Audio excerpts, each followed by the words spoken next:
In recent years, the UK has undergone a coffee revolution. Not only are we drinking more coffee, with 1 in 5 people now visiting a coffee shop every day, but the astronomical rise of artisan roasters and coffee shops has opened consumers' eyes to single-origin beans, light roasts and different brewing methods. With consumers more discerning than ever about the coffee that they're drinking, restaurants, pubs and hotels are having to up their game to make sure that they meet customer expectations. So I've come to the London School of Coffee to meet artisan producers Paddy and Scott and find out exactly what it takes to make a great cup of coffee. I think artisan coffee culture is rising in the UK because the consumer is becoming more educated.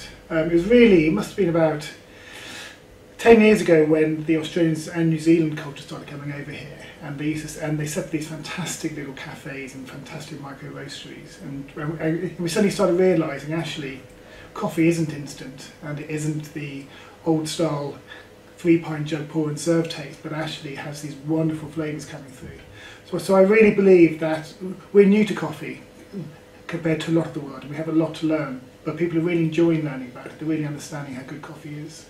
I think coffee is important to restaurants because two things: A, the consumer expects a good cup of coffee at the end of the evening, and secondly, there is good profit in it.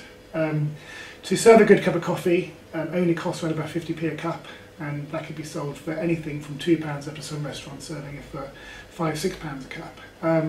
But at the end of the day, the consumer wants to enjoy a good end to the evening, and one thing restaurants are learning now is that let's not ruin the evening by a bad cup of coffee, let's offer a good one. Some key questions we ask when we're talking to restaurants and hotels and cafes is, who's your audience? How many coffees a day will you be doing? And not just who your audience is, but what age, what style are they? Because a traditional restaurant with an older audience would want to have more of a kind of easy, mild drinking coffee with more toffee caramel notes, when a more trendy, maybe Soho style restaurant with a younger clientele would very much look for that more fruity, slightly acidic coffee where it brings out more of a stronger flavour. Get the equipment wrong and you're going to make a bad cup of coffee. It's all about the volume and the style you want to do and the staffing you have. If you don't have the right staffing, we always recommend a bean to cup. If you have the staff who are passionate and have the time to spend time making a proper cup of coffee, we always go for the traditional machine. Staff training is key. I think it's the most crucial part. We can supply the best coffee in the world, but in the wrong hands, it can be ruined in seconds. And our motto is respect the bean. It's been on a 6-month journey. It's been cultivated by generations of farmers. So the training side is really important, especially for us. It's got our name on the cup and the bag. So we really need to make sure every cup of coffee served is consistently good. Most artisan coffee wholesalers will provide barista training free of charge, covering everything from extraction times to latte art.